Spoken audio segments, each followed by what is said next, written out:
Glória a Deus, a paz do Senhor a toda a igreja. É muito bom poder retornar esta santa casa de oração. Sinceramente, fazia muito tempo, eu nem sabia ao certo quantos anos. Sei que fazia bastante tempo. E para mim é uma honra, um privilégio poder retornar, estar com os irmãos novamente. Deus em Cristo abençoe poderosamente a sua vida, pastor Alexandre, que Deus continue abençoando, pastor Joel, toda a sua casa, família. Deus abençoe, enfim, todos os obreiros que são o ministério de apoio dessa casa, caminham lado a lado com o pastor, para a obra de Deus ela ser feita. Amém? Vamos ao texto da palavra de Deus. Por gentileza, abra sua Bíblia no Evangelho de Jesus, escrito por Lucas, capítulo de número 16.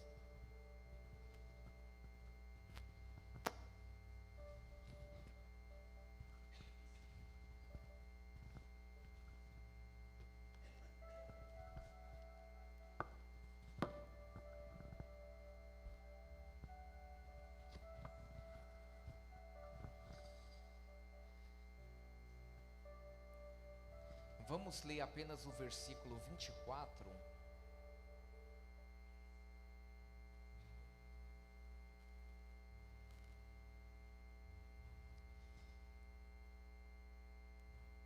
E clamando disse: Pai Abraão, tem misericórdia de mim, e manda Lázaro que molhe na ponta do seu dedo, na água a ponta do seu dedo, e me refresque a língua, porque estou atormentado nesta chama. Amém? Muito obrigado, pode se assentar.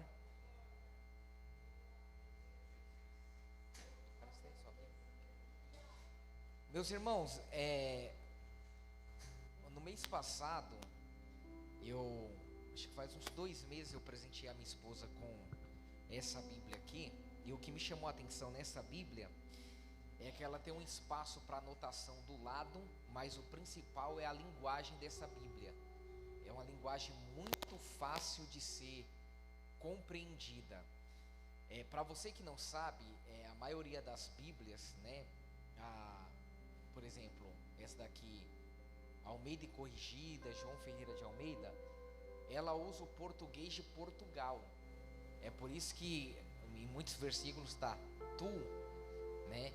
Quando começa a falando para outra pessoa, geralmente a gente usa quando a gente vai falar você, né?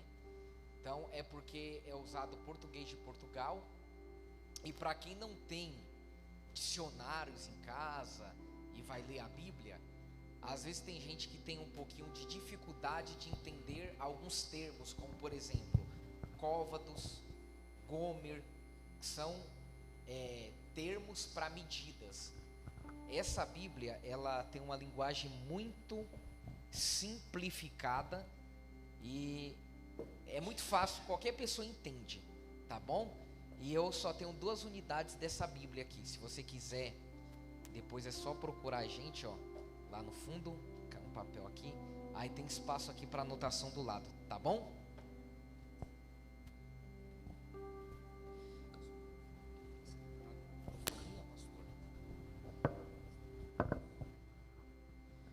Glória a Deus.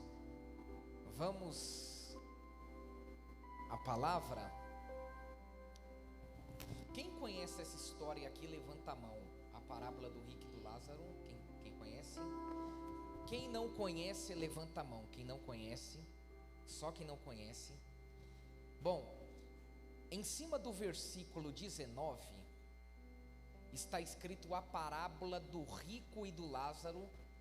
Se na sua Bíblia está escrito a parábola do rico e do Lázaro, levanta a mão para mim, por gentileza. Esse título preto, a parábola do rico e do Lázaro.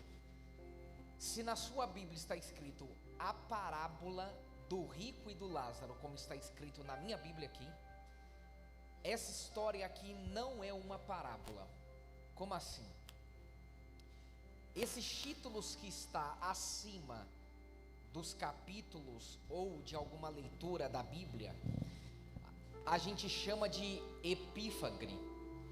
E esses títulos, eles não estão nos manuscritos originais da Bíblia, ou seja, as epífagres, elas não são inspiradas pelo Espírito Santo. Para você ter ideia, nos manuscritos originais da Bíblia, não existe nem capítulos e nem versículos, apenas só o livro. Por exemplo, o livro de Mateus, o Evangelho, sem divisão de capítulos e versículos. Quem colocou essas divisões? Homens sem a inspiração do Espírito Santo, para facilitar o entendimento e a leitura, quando alguém fosse examinar as Escrituras, e justamente também colocou esses títulos. Por que esse título que diz a parábola do rico e do Lázaro não condiz com a história? A palavra parábola do original é parabolé, que significa comparação ou colocar uma coisa do lado da outra. O que é parábola? É uma narração alegórica constituída de fatos, incidentes e personagens que, através de comparações, facilita o ser humano entender realidades que vão além do seu entendimento. Então Jesus sabia que a mente do ser humano era pequena para entender as realidades e revelação do céu. Então ele pegava uma história, um fato irreal, que não era verídico, ele narrava, e depois ele pegava a moral da história e comparava com verdades do reino dos céus. Esse texto aqui não é uma parábola, ou seja, não é uma história fictícia. Por quê? No conjunto da obra, Jesus ele fala de Abraão, que foi um homem que realmente existiu. Ele fala do Hades, que é o mundo inferior dos mortos, que tem 3 compartimentos: o seio de Abraão, o lugar de tormento e o abismo, que é um lugar que realmente existe. Então, por que esse texto aqui não é uma parábola? Primeiro, porque o título não significa, ou o título não é inspirado pelo Espírito Santo. Foi homens que colocaram sem a inspiração para facilitar a leitura, ok? Porque esse texto não é uma parábola? Segundo ponto, porque quando Jesus ele contava as suas parábolas, ele nunca personalizou as suas parábolas, ou seja, Jesus nunca deu nomes para os personagens das parábolas. Jesus ele fala, um homem tinha 2 filhos, mas não fala o nome do pai e nem dos 2 filhos. Um semeador saiu a semear, qual é o nome do semeador? Uma mulher tinha 10 dracmas, qual é o nome da mulher? Um pastor tinha 100 ovelhas, qual é o nome do pastor? Um homem tinha 2 servos, qual é o nome do homem dos 2 servos? Ele nunca deu nomes para os personagens das parábolas. Lucas, ele começa falando que havia 2 homens, um era rico e o outro era mendigo, e o nome do mendigo era Lázaro. Ou seja, Jesus está dando o nome de um personagem aqui da história. Essa história aqui foi um fato que aconteceu muito antes de Jesus nascer aqui na terra, e ele viu da eternidade, ele viu a vida dos 2 aqui na terra, e depois quando eles morreram, e na verdade ele simplesmente relata ou testemunha para dar como exemplo sobre uma verdade que existe e que Jesus não se negou de falar, que é sobre a existência do inferno. Jesus ele fala sobre o rico, e esse rico no versículo 19 fala que ele se vestia de púrpura e linho finíssimo. A palavra rico no latim é divas, ou melhor, divas, e os judeus traduz para Nínives. Então a tradição judaica chama o homem rico de Nínives. Ele se vestia de púrpura e de linho finíssimo. O pano púrpura era pano usado para fazer roupas para quem vivia no palácio, ou seja, para as pessoas que eram importantes na sociedade. Então tudo leva a crer que esse era um homem, além de rico, um homem respeitado, importante e vivia no palácio. Ele também se vestia de linho finíssimo. A palavra linho finíssimo no grego é leokon kataron, que significa 3 coisas: justiça, pureza e santidade. E se você voltar às folhas da Bíblia, você vai perceber lá no livro de Levítico que o linho finíssimo era pano usado para fazer roupas para os levitas, o sumo sacerdote e para os sacerdotes, ou seja, era um pano usado para fazer roupas para os religiosos. A Bíblia diz no versículo 19 que o homem rico, ele vivia todos os dias de uma forma regalada e esplendidamente. Isso significa que este era um homem importante na sociedade, um homem religioso, só que era um homem que vivia de uma forma depravada. Ele não tinha nenhum tipo de compromisso moral e nem espiritual com Deus. Sabe quem era aquele homem? Era um homem que levava o livro da sua religião, conhecia as leis da sua religião, era um homem que sabia como deveria se comportar, mas não exercia de prática a fé continuamente, vivia apenas de aparência. Do modo oposto, havia um mendigo, e o nome desse mendigo é Lázaro. Lázaro aqui representa a igreja que vai morar com Deus, porque o nome Lázaro significa aquele que Deus ajuda, ou Deus tem ajudado. E quando a Bíblia diz que ele era mendigo, está querendo afirmar para nós que ele não tinha nenhum tipo de ajuda aqui na terra. O socorro dele, o refúgio dele, a ajuda dele, a esperança dele era em Deus e de Deus. O texto começa a detalhar como era a vida dele. Ele vivia todos os dias à porta da casa do rico e desejava comer das migalhas que caíam da mesa do rico. Essas migalhas representam aquilo que nós precisamos para o sustento da nossa vida física e material aqui na terra. Se eu parasse de pregar e perguntasse individualmente se você precisa trabalhar, ou alguém da sua casa, você ia dizer, claro. E por que nós precisamos trabalhar?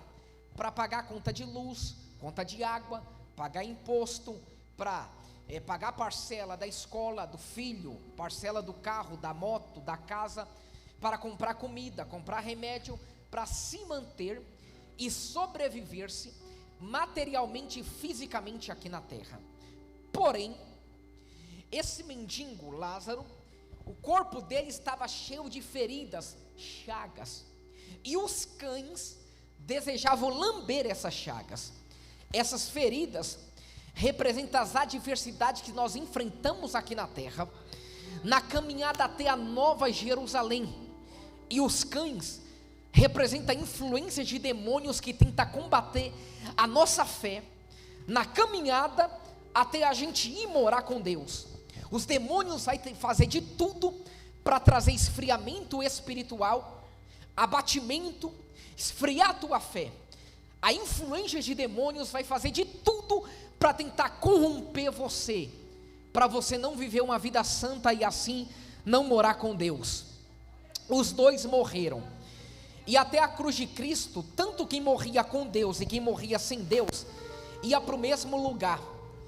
Na verdade, na nossa Bíblia diz que quando o rico morreu, ele foi levado para o inferno. Olha aqui, a Bíblia não tem contradições, não existe erros na Bíblia, porém, existe erros na transliteração. Nós não temos na nossa mão os manuscritos originais da Bíblia. O Antigo Testamento da Bíblia foi escrito em hebraico, e o Novo uma parte em grego e uma parte em aramaico. Porém, Quando a Bíblia foi transliterada para o latim, que é a Vulgata Latina, Jerônimo, que transliterou do hebraico, do grego para o latim, ele pegou algumas palavras que têm um significado tudo diferente uma da outra e colocou tudo como para inferno. Por exemplo, a palavra Sheol e Hades, que é usado para mundo inferior dos mortos, ele usou para inferno. A palavra Keber, que significa cova, túmulo ou sepultura, ele usou para inferno. Existem várias covas, vários túmulos, mas só existe um inferno. Ele pegou a palavra Tártaro, que significa abismo, que é o que separa o seio de Abraão do lugar de tormento, e ele usou para inferno. E qual é a palavra mais objetiva para me usar na Bíblia para inferno? É o Geena, que é o lago de fogo. E na verdade o lago de fogo nem inaugurado não foi ainda. Ele só vai ser inaugurado. Jesus arrebata a igreja vai para as bodas do Cordeiro. Aqui na terra vai ter 7 anos de grande tribulação, baseado em Daniel capítulo 9 versículo 27, que é a profecia sobre o arrebatamento da igreja, que está baseado em 70 semanas de Daniel. 69 semanas já se cumpriram, e como é algo profético, cada dia equivale a um ano, uma semana ainda falta se cumprir, que são 7 anos. Quando Jesus arrebatar a igreja, ele virá de forma invisível, primeiro, para levar a igreja vai para o tribunal de Cristo, receber os galardões. Saindo dali, a igreja vai participar de uma grande boda, uma grande ceia. Jesus vai olhar nos nossos olhos e vai falar: você foi fiel no pouco, agora no muito eu vou te colocar. Aqui não tem choro, aqui não tem pranto, aqui não tem enfermidade, não tem diabetes, não tem câncer, não tem reumatismo, não tem bico de papagaio, não tem osteoporose. Aqui é glória o dia todo, porque também não tem noite. Lá não vai ter tristeza. Jesus vai nos servir, nós vamos participar das bodas durante 7 anos. Apocalipse capítulo 13, João fala que vai se levantar 2 bestas. Aqui subiu do mar na Bíblia representa nações, é o anticristo, que será um líder político mundial, que vai governar as nações. A Bíblia diz que João falou que esta besta, ela tem 7 cabeças e 10 chifres. 7 é o grupo do G7, e 10, o mundo está dividido em 10 blocos de países. Ele vai governar o mundo. Olha aqui, assim como o mundo foi preparado para a vinda de Cristo, o mundo está sendo preparado para a vinda do anticristo. Sabe o que o mundo mais precisa? De paz. E quando é que você viu, desde que você se lembra, de guerras? Quando foi que teve um ano que não teve guerras? Quando a gente acha que tem paz, um país se levanta contra o outro. O anticristo virá com uma mensagem de paz. Você sabe o que é inflação? É quando o nosso dinheiro não está sendo valorizado porque o dólar sobe. Eu acredito que tudo caminha para a unificação da moeda, acabando a inflação. O mundo vai se prostrar aos pés do anticristo, porém vai se levantar a besta que subiu da terra, que será o falso profeta, que terá poder para fazer fogo cair do céu, que se possível vai enganar até os escolhidos, e ele vai levar as pessoas a adorar o anticristo. Durante 3 anos e meio, ele vai vir com a mensagem de falsa paz. Acabando esses 3 anos e meio, a Bíblia diz que vai ser tocado 7 trombetas. Cada trombeta tocada é uma praga de Deus na terra. Vai ser aberto 7 selos, cada selo aberto é uma praga de Deus na terra. Não se esqueça, depois olha o que a sua Bíblia diz em Apocalipse 16. Por exemplo, um anjo, ele toca a trombeta, cai saraiva, ou melhor, a água do planeta Terra vira sangue. O outro anjo toca a trombeta, o sol esquenta e mata as pessoas com calor. Outro anjo toca a trombeta, o reino do anticristo faz-se tenebroso, as pessoas vão morder a língua de dor, vai buscar morte e não vai encontrar. Alguém vai falar: amigo, enfia a peixeira aqui na minha barriga. Vai enfiar a peixeira, o sangue vai rolar e ele não vai morrer. Ele vai se jogar naqueles prédios de mais de 100 metros da Avenida Paulista, vai cair no chão igual uma marionete, quebrou tudo, dedo, pé, mão, cara, e não vai morrer, porque a morte vai fugir dessas pessoas. Durante 3 anos e meio, quando ele quebra o acordo de falsa paz, ele vai perseguir Israel, porque o diabo quer fazer de tudo, está fazendo de tudo para destruir aquele povo. Mas perceba que Deus tem negócio com Israel. Aquele povo ainda é a menina dos olhos de Deus. Vai se levantar 2 testemunhas para pregar, e 144 mil judeus que serão pregoeiros de justiça. Enquanto isso, o mundo vai viver uma calamidade. Eu acredito, não está na Bíblia, mas eu acredito que antes da volta de Jesus para arrebatar a igreja, haverá ainda uma 3ª guerra mundial, e após o arrebatamento da igreja, haverá outra guerra mundial, que será o anticristo ajuntando todos os países do mundo para destruir Israel. Porém, quando Israel estiver encurralado no vale do Megido ou do Armagedon, eles vão clamar, e o clamor deles é assim: Yoshua Ramachia, Jesus, tu és o Messias. Enquanto isso, Jesus já está se deleitando na adoração da igreja. Deixa eu fazer uma pergunta: quem vai estar no céu adorando ao Cordeiro de Deus? Jesus vai olhar para a terra, vai ver Israel clamando. Ele olha para o céu, vê a igreja adorando, e olha para a terra, vê Israel clamando. Ele fica dividido: a adoração da igreja no céu ou o clamor de Israel na terra? De repente ele dá uma última olhada para a igreja lá na eternidade, diz: igreja, vamos descer lá na terra, porque eu tenho um negócio ainda para resolver lá na terra. Aí vai se cumprir o que está escrito em Mateus capítulo 24, versículo de número 30 e 31. Então aparecerá no céu o sinal do Filho do Homem, e todas as tribos da terra o verão e se lamentarão, e verão o Filho do Homem vindo sobre as nuvens, com poder e grande glória. Alguém creia ou não, ele virá. Espere ou não, ele virá. Esteja preparado ou não, ele virá. Na onde Jesus ele vai pisar? Quando Jesus ele vem sobre as nuvens com seu exército de anjos, de repente todos os canais do mundo para mostrar a destruição de Israel, o cinegrafista levanta a câmera para o céu, vê Jesus vindo sobre as nuvens. Zacarias de número 13 fala que Jesus vai pisar no Monte das Oliveiras. Atos capítulo de número 1, enquanto Jesus estava no Monte das Oliveiras, a última vez que se apresentou à sua igreja, 2 anjos conduzem Jesus até a eternidade e fala para os discípulos: o mesmo Jesus que viste subir daqui, descerá também aqui. Zacarias 13 fala que quando Jesus pisa no monte, ele se divide em 2. Eu imagino um repórter olhando para o cinegrafista e dizendo: vamos subir até o monte para ver quem é que pisou ali. Quando o cinegrafista ele chega lá no cume do monte, coloca a câmera, ele começa filmando sobre os pés e vê pé como de latão reluzente. Levanta a câmera mais um pouco, vê uma roupa branca salpicada de sangue, e na altura da coxa, na roupa, não na coxa, escrito Rei dos Reis e Senhor dos Senhores. Levanta a câmera no rosto, vê olho como chama de fogo, cabelo branco como a neve. Eu imagino o cinegrafista olhando para o repórter e falando: entrevista, pergunta quem ele é.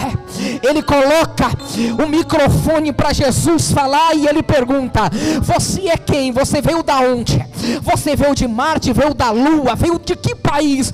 Você veio de que galáxia? Eu imagino Jesus apontando o dedo na lente da câmera e falando: eu não falei que quando eu voltasse todo olho me veria? Olha eu aqui.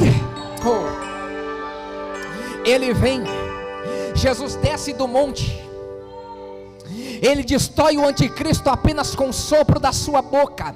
Segundo Tessalonicenses capítulo 2 versículo 8, é implantado um reinado de 1000 anos aqui na terra.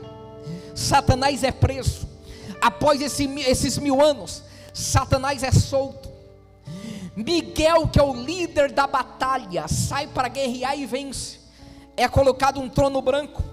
Os grandes e pequenos, mortos, ressuscitarão para se apresentar diante do trono branco. E a Bíblia diz: e aquele que o seu nome não foi achado no livro da vida, a sua parte é no lago de fogo, onde o bicho nunca dorme e o fogo nunca apaga. Quem vai inaugurar o lago de fogo? Satanás, os demônios e a morte. E por fim, aqueles que estarão sem salvação. Mas espera aí, se ele não foi inaugurado ainda, hoje quem morre sem salvação vai para onde? Existe um mundo inferior dos mortos, que é onde Jesus conta a história que foi Lázaro e Nínive, o rico. Esse mundo inferior dos mortos, ele tem 3 compartimentos. Desse lado existe o seio de Abraão, que até a cruz de Cristo iam as almas que morriam salvas. Hoje o seio de Abraão está vazio, porque quando Jesus está na cruz e ele diz: está consumado, o corpo de muitos ressuscita, e Jesus ele fala lá para o ladrão da cruz: hoje mesmo estará comigo no paraíso. Entenda que o paraíso não é o seio de Abraão. Enquanto o seio de Abraão fica nas profundezas da terra, é um lugar de delícia, hoje ele está vazio. O paraíso, ele fica no 3º céu, debaixo do trono de Deus.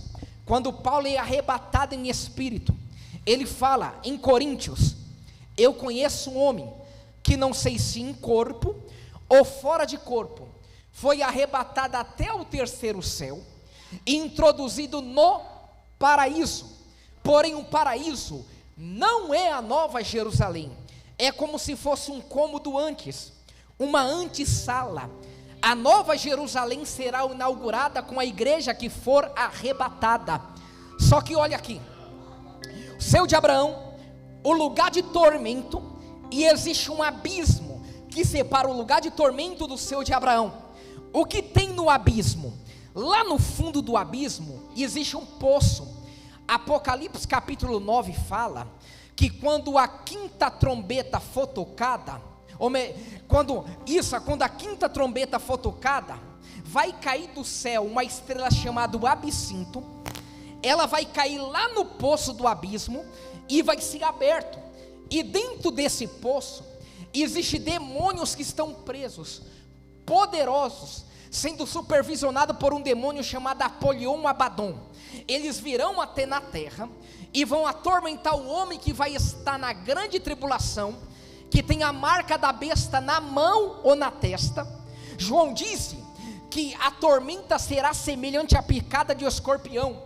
O homem vai morder a língua de dor, vai buscar a morte e não vai encontrar. Só que olha aqui, lá no lugar de tormento, foi aonde o rico foi conduzido. Pastor, o rico ele foi condenado porque era rico, e o mendigo foi salvo porque ele era mendigo? Não, a condição financeira não quer dizer nada. O que Jesus estava, porque existe muito rico que está lá no lugar de tormento, como muito rico que morreu, que hoje está no paraíso. Como existe muito pobre que está no paraíso, como muito pobre também que está no lugar de tormento. O que Jesus estava querendo dizer é o que nós fazemos aqui, como nós andamos aqui, como é a nossa conduta, vai determinar onde nós vamos passar a eternidade. Eu sei que pregação como essa está fora de moda. Hoje muitos lugares não pregam aquilo que é certo, mas aquilo que vai dar certo. Eu sou pregador, cada dia eu estou numa igreja diferente. Eu sei que muitos querem agradar o coração das pessoas, pregar uma palavra que vai massagear o ego, e escondem algumas verdades. Tem muitos lugares que você nunca viu o líder falar sobre a existência do inferno. Por quê? Tem muitas religiões que não falam também sobre o inferno, ou quando fala sobre um sentido de purificação. Por exemplo, o budismo fala que existe 18 tipos de inferno, 8 frios e 8 quentes, e mais 2 subcategorias de inferno. Já por sua vez, o islamismo ele prega o seguinte, que lá no inferno existe 7 portões, e para cada portão vai um grupo específico de pessoa, e se uma pessoa se converter ao islamismo, e seguir à risca a lei do Alcorão, não é brincadeira, olha aqui, um homem por exemplo, lá no paraíso, ele vai ter 7 mulheres para se casar. Isso é uma das maiores heresias que eu já pude ver. Por quê? Porque Jesus diz que quando a gente for morar com Deus, após a morte, o nosso corpo será igual corpo, o glorificado, igual corpo de anjo, assexuado. Ninguém vai se casar ou dar-se em casamento. Não existirá atração física, sexual, para um sexo oposto. O nosso corpo não vai ter esta atração. Já por sua vez, o catolicismo, ele, nos seus anos de existência, aboliu a doutrina do inferno, implantou a doutrina do purgatório, que quando uma pessoa morria, a sua alma ia por purgatório, e lembra, até Martim Lutero, tinha que pagar indulgência, para os pecados ser purgados, a pessoa receber purificação, e ir morar com Deus. Só que olha aqui, não existe a palavra purgatório, nessa Bíblia, na Bíblia católica, não existe doutrina do purgatório. A Bíblia fala o seguinte: após a morte, segue-se ao juízo. A pessoa morreu hoje, o corpo dela vai para a sepultura, o espírito que veio de Deus volta para Deus. Agora a alma, aí depende como a pessoa viveu aqui na terra. Tem 2 caminhos, e vou falar algo para você que talvez não veio na expectativa de ouvir esta mensagem. Para morrer não precisa estar velho, para morrer não precisa ter uma doença em último estágio, para morrer precisa estar vivo, e só Deus sabe quando é a nossa hora. E eu pergunto para você, se o dia fosse hoje, para onde você iria? E eu vou ser mais além. Para ser salvo, não basta apenas ter 30 anos de batismo nas águas. Para ser salvo, não basta apenas fazer parte de um ministério na igreja. Para ser salvo, não basta apenas ter o dom para pregar, ou saber cantar, ou saber tocar, ou ter uma unção e uma carteirinha de presbítero, diácono, pastor ou missionário. Para ser salvo precisa ter muito mais do que isso. Precisa ter sangue no olho, olhar para o pecado e dizer: eu não abro mão da minha vida, não abro mão da minha chamada, não abro mão de Deus, não abro mão do meu ministério, eu não abro mão dos céus por nada. É bater o prego, virar a ponta e abra a sua fé, está abraçado, agarrou o céu, está agarrado, é de Deus e já era. Não pode ser igual ético, está em cima do muro, lugar de visão dividida. Ao mesmo tempo que eu escuto a palavra aqui, eu me simpatizo com os louvores aqui, a minha atenção também está presa com as coisas lá fora.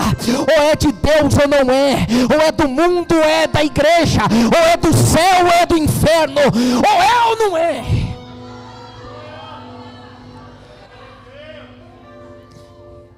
E se eu te falar que a qualquer momento Jesus ele pode voltar para arrebatar a igreja?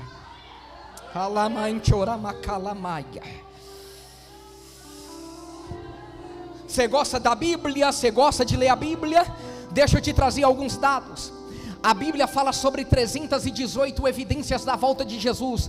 Pastor Joel, todas as evidências sobre a volta de Jesus já se cumpriram. Olha para Mateus 24. Nos últimos dias haveria fome, peste e guerra. Quer que eu dou dados para vocês? Olha aqui, a Bíblia diz que nos últimos dias a terra gemeria com dores de parto. Hoje existe um buraco na camada de ozônio, 2 vezes o tamanho do país do Brasil. A camada de ozônio não está filtrando os raios ultravioleta que danifica a nossa pele, e o ser humano é atingido de mais de 100 tipos de câncer de pele. O efeito estufa está destruindo a terra, e a ciência que não acredita na Bíblia já determinou que a terra não vai suportar o ser humano por mais 200 anos. Sabe o que a ciência fala? Que daqui 60 anos vai acabar o gás natural do mundo, e daqui 70 anos vai acabar todo o estoque do petróleo do mundo. A cada ano que se passa, as geleiras do Antártico, que é para derreter 1 centímetro a cada 100 anos, está derretendo 1 centímetro por ano. Milhares e milhares de espécies de animais está parando de existir, está tendo extinção. Você sabia que Elon Musk está investindo a sua riqueza para ver se consegue levar pessoas para fazer tour na Lua?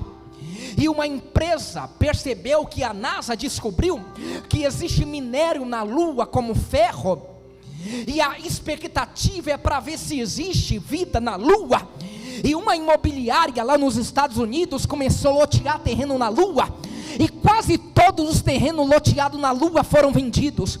Tudo isso é sinal da volta de Jesus.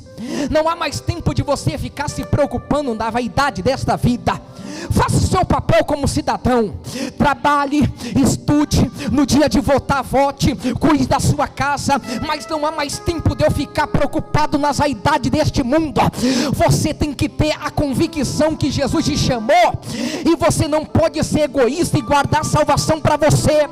O relógio está rolando, e você tem que trazer o máximo de pessoas contigo para a eternidade. Jesus está às portas para buscar a sua igreja. Com carinho, você pode colocar a mão no ombro desta pessoa e dizer para ela: acorda, Jesus está voltando. Jesus está voltando. Olha aqui, uma pessoa que acredita na doutrina do purgatório, ela está desprezando os 4 pilares da doutrina da salvação. Qual é o primeiro pilar da doutrina da salvação? Se chama fé. Para ser salvo, eu tenho que crer que Jesus é o único caminho, a única verdade e a única vida. Existiu homens santos que andou na terra, sim, mas só existe um que leva o homem até a Deus: Jesus de Nazaré. O segundo pilar da salvação, que vem acompanhado do terceiro, se chama graça, e o terceiro, misericórdia. O que é graça? Graça é eu não merecer e ter. Eu não mereço a salvação, eu não mereço o Espírito Santo. Quando eu peco, quando eu cometo uma falha, o diabo começa a me acusar: o Diogo não merece, o Diogo não é digno, o Diogo, ele não merece falar em línguas. Só que quando eu dobro os meus joelhos e eu clamo pela misericórdia, que é o terceiro pilar. Sabe o que é misericórdia, pastor Joel? Enquanto graça é eu não merecer e ter, misericórdia é eu merecer e não ter.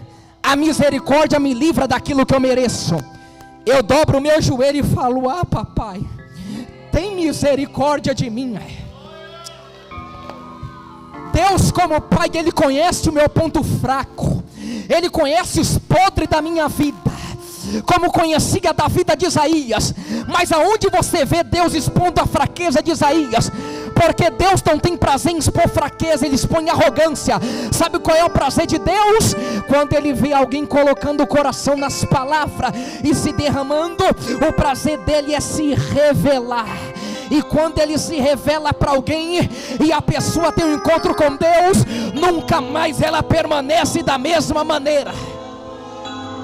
Aí enquanto o Diogo está pecando, está errando, e ele clama misericórdia ao diabo, ele está como acusador, eu escuto um barulho no céu dizendo: protesto. Pai, o Diogo pecou, O Diogo errou, mas olha o sinal dos cravos nas minhas mãos. Olha o sinal dos cravos nos meus pés. A minha misericórdia livra daquilo que ele merece, e a minha graça alcança ele. Só quem foi alcançado pela graça. Qual é o quarto pilar da salvação? Sangue do Cordeiro. O que existe não é purgatório, mas é o sangue de Jesus, que purifica o homem dos seus pecados.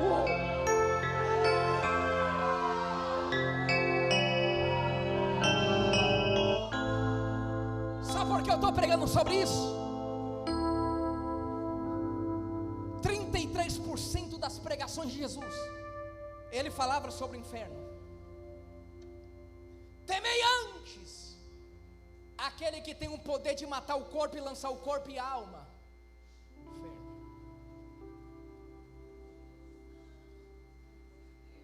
Aquele galho que não der fruto será arrancado e jogado no fogo.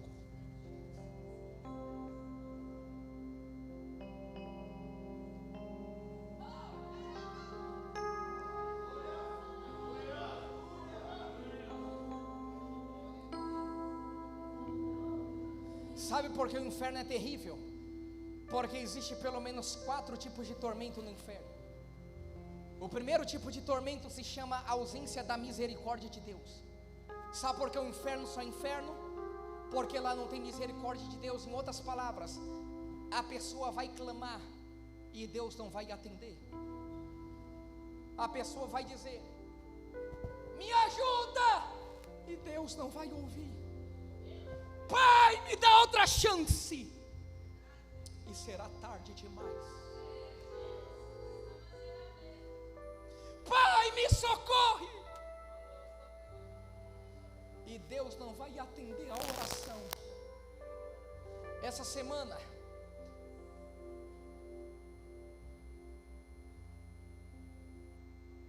eu resolvi e jogar bola com os amigos meus de infância que eu não via há muito tempo. E eu estava lá, eu conhecia pelo menos umas 7 pessoas. Um rapaz se aproximou de mim e ele falou assim: você prega, né? Eu brinquei com ele: não prego não. Não, mas parece que você tem um cabelo raspadinho. Eu falei: parece comigo, né, meu irmão? Não. Ele falou: acho que é. Eu falei: prega bem? É, Deus usa ele. Aí o menino que estava do lado falou: não, é ele. E ele começou a contar o testemunho dele para mim. Ele falou: apendicite, que história, né? A minha apendicite estourou e eu fiquei 20 dias em coma, e parecia que eu estava morto, e eu estava caminhando, eu estava caminhando num lugar muito escuro, e tinha uns seres com um chifre bem grande, e tinha pessoas que viviam na criminalidade na terra, e morreu, e eles jogavam fogo, e eles gritavam, e eu via vários tipos de pessoas: ladrão, estrupador, vários tipos de pessoas. E enquanto eu estava caminhando, e quando eu ia cair no lago de fogo, uma mão me colocou no meu peito e falou: não é a hora agora. E quando ela tocou no meu peito, eu acordei. A enfermeira, ela estava com um copo de água para molhar os meus lábios. O copo caiu da mão dela. Ela falou: eu não acredito, não era para você voltar. A gente só estava esperando dar sentença, paralisar tudo para desligar os aparelhos. Eu falei para ele: Deus te deu outra oportunidade, rapaz. Eu te pergunto, para onde você está indo? Aonde a tua alma está indo? No inferno não tem misericórdia de Deus. Sabe qual é o segundo tipo de tormento, pastor? Aumenta o teclado aí, porque quando o machado desce, o sangue espirra, precisa de uma música para aliviar a dor. Até que você me prove ao contrário na Bíblia. Quando a pessoa morrer, a pessoa vai ter consciência do que ela fez aqui na terra. porque a memória é o tribunal da alma, e ela vai servir ou para condenação eterna, ou para o juízo eterno. Olha o que está na Bíblia. Quando o rico viu Abraão lá no seio, ele falou assim: pede para Lázaro, ele lembrava quem era Lázaro, molhar a ponta do dedo na água e me refrescar a língua. Se puder colocar aqui para todo mundo ver, sabe o que Abraão disse? Lembra-te que lá na terra você recebeu bens e ele males, agora tu é atormentado e ele é consolado. Já pensou? Eu abri mão da minha juventude, eu tenho 36 anos de idade, pastor. Abri mão da minha juventude para servir a Deus. Casei virgem, nunca usei droga, nunca bebi. Poderia fazer tudo que o mundo oferece, poderia ir de esbanjar, abrir mão para começar, para servir a Deus.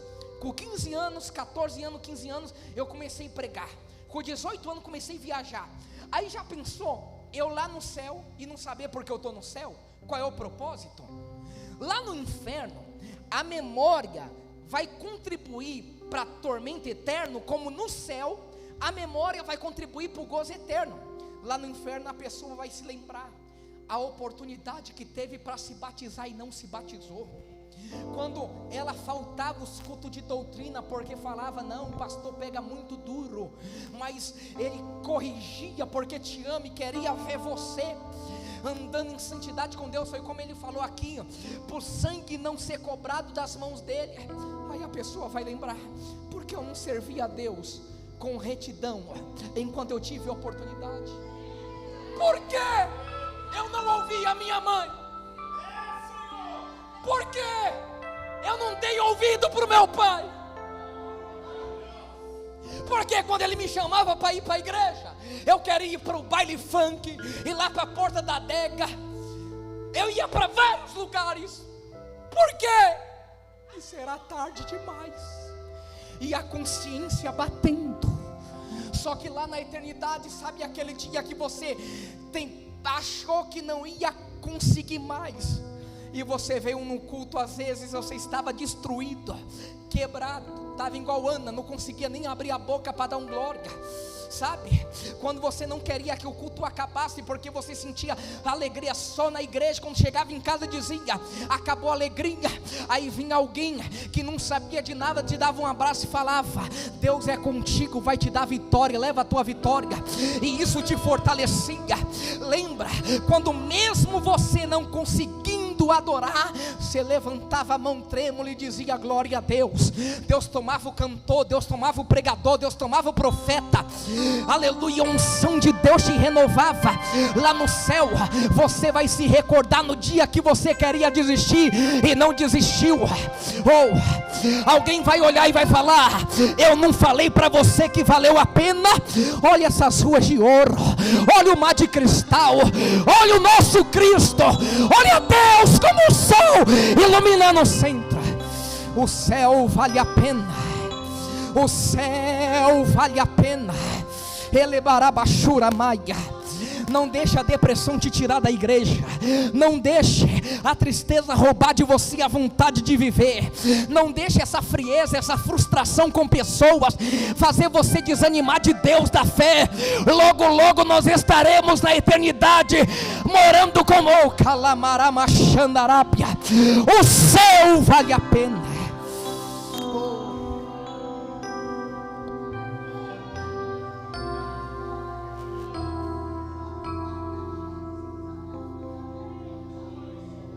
O terceiro tipo de tormento, não tem amigos e nem lazer. O quarto tipo de tormento, não tem rotas de fuga, não tem como fugir do inferno. Lá não vai ter clube, lá não tem piscina, lá não tem Coca-Cola, lá não tem sorvete, não tem açaí. É dor e tormento. Sabe quando? A eternidade. Sabe o que é a eternidade, pastor? Um certo escritor resolveu tentar explicar a eternidade. Ele disse assim, ó, imagina que um passarinho, ele resolve colher todo o grão da areia da terra, só que de ano em ano ele colhe um grão e leva para o céu. No outro ano mais um grão e leva para o céu. No outro ano mais um grão e leva para o céu. Imagina quanto tempo ele vai levar. Quando ele terminar, o maior monte que existe é o Everest. Aí um beija-flor resolve quebrar o Monte Everest. Só que de ano em ano ele dá 3 bicadinhas. Nesse ano 3 bicadas. No outro ano mais 3 bicadas. No outro ano mais 3 bicadas. Imagina quantos trilhões de anos eles vão levar. E detalhe, o beija-flor só começa quando o passarinho termina. Quando o beija-flor terminar de quebrar o Monte Everest, o escritor fala, é só os primeiros segundos da eternidade. Ela começa e não termina. O que eu tenho que fazer para não ir para lá? A Bíblia diz que João falou, quem peca é do diabo. Só que no original não é quem peca, no original é quem vive pecando. Ou seja, tudo que eu for falar aqui como prática de vida, quem pratica continuamente, se não se arrepender e morrer praticando, sem se arrepender, a Bíblia está condenando. Abra por gentileza a sua Bíblia, ou coloque aqui para todo mundo ler por gentileza. Primeira carta do apóstolo Paulo à igreja de Coríntios, capítulo de número 6, versículo de número 9 e o versículo de número 10. Olha aqui. Não sabei que os injustos não hão de herdar o reino de Deus? Não erreis, nem os fornicadores, quem pratica sexo antes do casamento, nem os idólatras. Nunca idolatrei ninguém. Só que tem gente que não idolatra imagem, mas idolatra bens. Nem os adúlteros. Alguém fala, a graça é mais suave do que a lei. Mateus capítulo de número 5, versículo 28 fala que se alguém olhar para uma mulher e cobiçá-la, já adulterou no coração. É por isso que a Bíblia diz, muitos dirão naquele dia, em teu nome eu preguei, eu profetizei. Jesus vai falar, apartai-vos de mim que eu não vos conheço. Porque aonde está o teu coração, está o teu tesouro. Nem os sodomitas. Prática homossexual é condenada pela Bíblia. Nem os ladrões.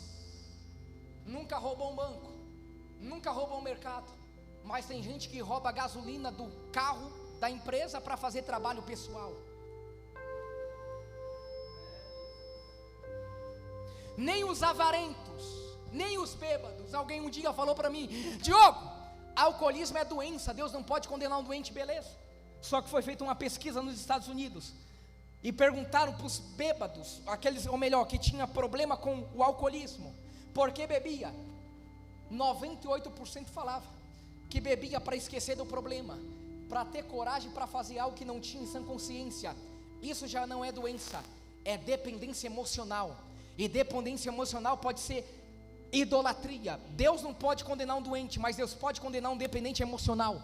Nem os maldizentes, nem os roubadores hão de herdar o reino de Deus. Coloca por gentileza agora Apocalipse capítulo 22, versículo 15, eu encerro. Olha aqui.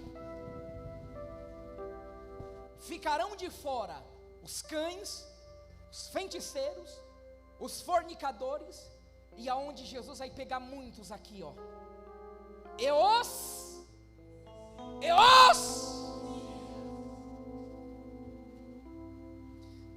Nunca pegou uma arma e atirou em alguém, nunca pegou uma faca e matou alguém.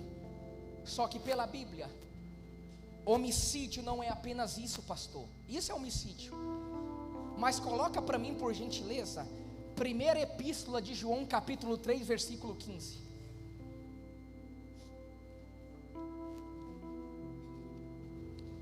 Eu queria que você lesse em alto e bom som. 1, 2, 3.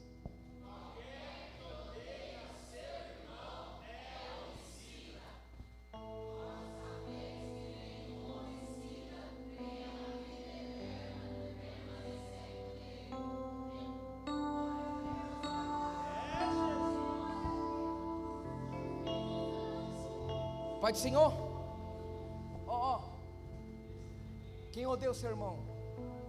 Senhor.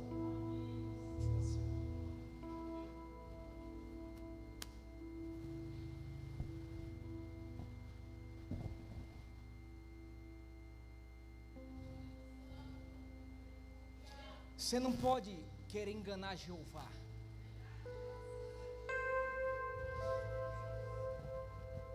Se eu não consigo conviver com o irmão aqui 70 anos na terra, pastor, imagina na eternidade. porque lá no céu, pastor, vai ter condomínio fechado? Não. Tem terreno particular? Não. Sala separada? Tem algum anjo lá cercando o terreninho para ser só sua propriedade, ninguém pisa lá, pastor? Não.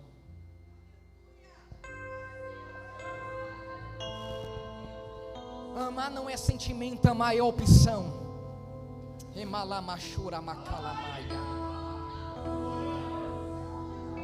Tem sogra que amaldiçoa genro. Tem genro que amaldiçoa a sogra, o sogro. Pais que não falam com filhos.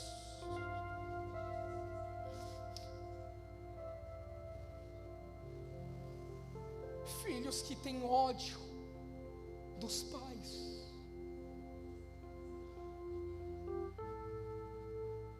Não, mas se eu perdoar, eu vou estar justificando a atitude dela.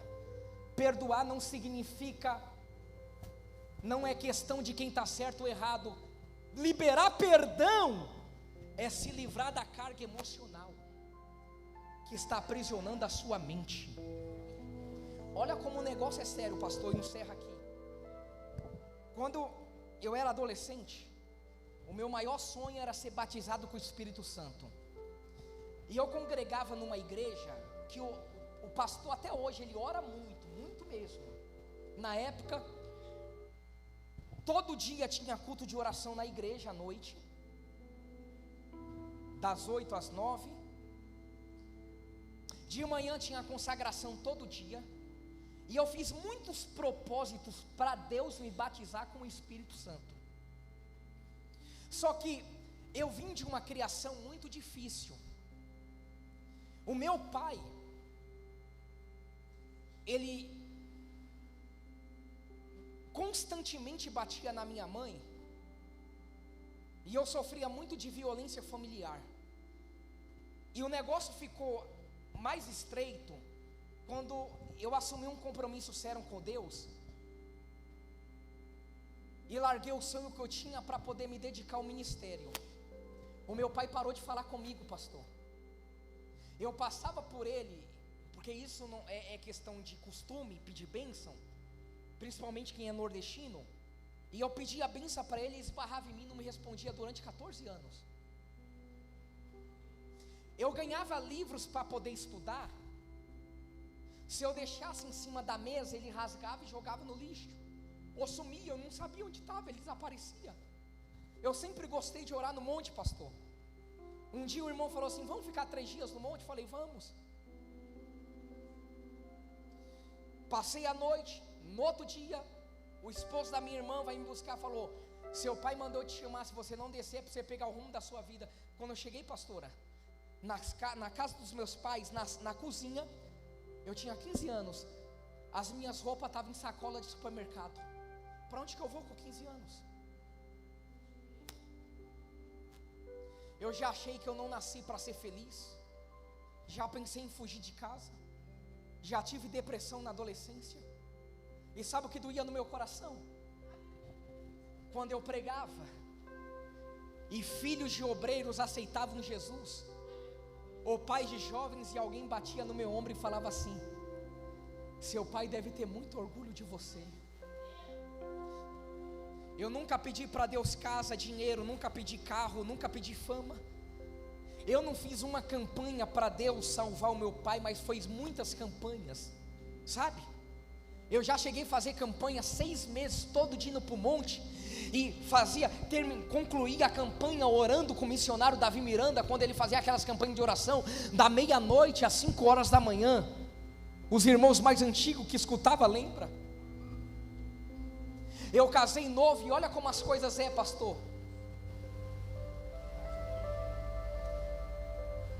Eu casei novo e o meu sonho sempre foi querer ter um filho para dar tudo que eu não tive. E a minha esposa sempre relutando para engravidar. Não, agora não quero. A gente casamos em 2011. O nosso filho nasceu em 2018. Só que quando ela ficou grávida, a gente descobriu que ela tem um útero dividido no meio, que é chamado útero de Delfo. E quando nasce é raro, ou nasce prematuro é aborto. Antes dela engravidar, a minha mãe me ligou um dia, eu tinha uma moto, em 2015, 16, e ela falou assim: Moisés, vem aqui em casa, seu pai está alterado. Quando cheguei na casa deles,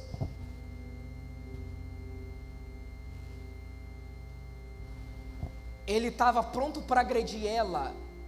Eu separei, ele veio para cima de mim, eu consegui me defender. Ele pegou uma faca, saiu correndo atrás de mim, eu saí correndo, subi a escada da laje, pulei, peguei a moto. Eu falei, eu estraguei tudo. Foi o pior dia da minha vida. Eu falei para minha esposa: você vai arrumar tudo que você puder, a gente vai embora de São Paulo, eu conheço gente de tudo que é lugar, mas a gente não fica mais aqui. Eu tenho 2 números de telefone, e um desses números é o número de agenda. Ele tocou, e quando ele tocou, a minha esposa atendeu, falou assim: Mo, é alguém de outro país, está falando meio enrolado. Eu olhei, DDD 24, região serrana do Rio. Quem é que está falando? É a irmã chilena, que quando você vem pregar aqui, você sempre ora por mim. Eu falei: irmã, quem te passou meu telefone pessoal? Ninguém na igreja tem, não tem DVD, não tem CD, seu pastor não tem, ninguém da cidade tem. Quem te passou? Ela falou: pastor, eu estava orando pelo senhor e Deus falou: pega o telefone e liga para ele. E Deus manda te dizer: desfaz as malas, porque você não vai para canto nenhum. Ela começou a falar em línguas estranhas, eu estou toda arrepiada aqui. Ela falou: Deus manda te dizer que por causa da tua oração, hoje Deus está se levantando do trono, descendo lá no meio da tua família, arrancando um coração de pedra e colocando um coração de carne. Eu vejo uma mesa preparada, e nessa mesa, uma Bíblia bem grande aberta, sua esposa com um menino nos braços, e esse menino vai trazer muita alegria para vocês. Você do outro lado, com as mãos levantadas, e um homem chorando muito, e Deus manda te dizer que Deus está fazendo um reboliço no meio da tua família, colocando o que está fora do lugar no lugar. Conta 7 dias e você vai ver a glória de Deus se manifestando no meio da tua casa. No 6º dia eu estou me arrumando para ir pregar no congresso. O telefone toca com SMS: Moisés, vem aqui em casa. Eu não sabia quem era. Quando eu pego o telefone e ligo, era o meu pai. Eu falo: eu não posso ir aí, mas amanhã eu estou indo aí para a gente conversar. Eu chego num domingo à tarde, ele estava pintando a sala da casa.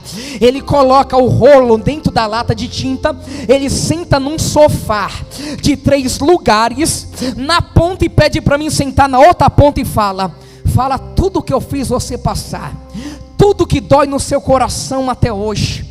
Eu não vou mentir não, passou um filme na minha cabeça, quando ele me batia com mangueira, cabo de vassoura, com fivela de cinto, com corrente de cachorro.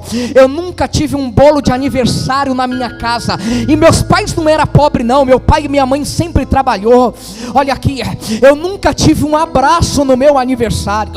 Até uns anos atrás eu tinha meio que trauma, e eu nunca gostei de receber presente no meu aniversário. Aí a minha esposa, ela sempre veio veio de uma família festiva, e ela fez eu entender que o aniversário é um presente de Deus, e agora eu estou me acostumando, mesmo que o presente não é do meu gosto, a receber com um sorriso, sabe? Olha aqui, eu nunca tive isso, eu nunca tive um abraço antes de dormir, um boa noite, e nem uma história no pé da cama. Passou um filme na minha cabeça. O meu pai, com as expectativas lá embaixo, abaixou o rosto, achando que eu ia descascar para cima dele. Só que eu aprendi uma coisa, pastora: não existe arma mais poderosa do que um gesto de amor ou de carinho. Eu pulei para o lugar do meio, eu dei um abraço no ombro dele e falei: pai, olha aqui para mim. Ele olhou para mim e eu falei: pai, eu te amo, e ninguém mais do que eu quero mudar esta situação. O meu pai foi escorregando do sofá, e ao mesmo tempo que ele foi escorregando, ele foi levantando as duas mãos para o céu, e ele falou com lágrima nos olhos: uma coisa eu pedi para Deus. Eu falei: como é que é? Eu me ajoelhei na frente dele. Ele falou: filho, eu fui para a igreja, Deus falou comigo, eu entreguei a minha vida para Jesus. O meu pai hoje não mora mais em São Paulo, mas enquanto ele morava aqui, antigamente ele rasgava os meus livros. Depois que se converteu, ele falava: filho, senta aqui na mesa e me ensina a Bíblia. Ele já quis me expulsar de casa porque eu ia para o monte. Depois que se converteu, quando você vai estar aqui em São Paulo para poder orar no monte comigo? Glória. O meu pai virou obreiro na igreja, se batizou nas águas, batizado com o Espírito Santo. Olhe para alguém que está do teu lado e diga para essa pessoa, pega nas mãos dela e diga para essa pessoa: me promete uma coisa. Não, olha dentro dos olhos dela, me promete uma coisa: se a gente não se vê aqui na terra mais, a gente vai se ver no céu. Não deixe o orgulho tirar você da eternidade. Não deixe o rancor tirar você da eternidade. O céu vale a pena. O céu vale a pena.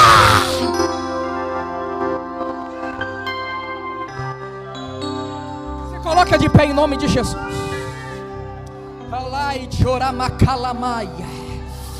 Eu queria que você saísse do seu lugar e ficasse perto da tua família. Se o teu filho está lá embaixo, ou desça lá, ou ele suba aqui no altar. As famílias próximas, glória. As próximas reuniões de família não serão igual às últimas, cada um em um canto. Deus, Ele vai quebrar a barreira que está fazendo divisão no âmbito familiar. Glória, glória.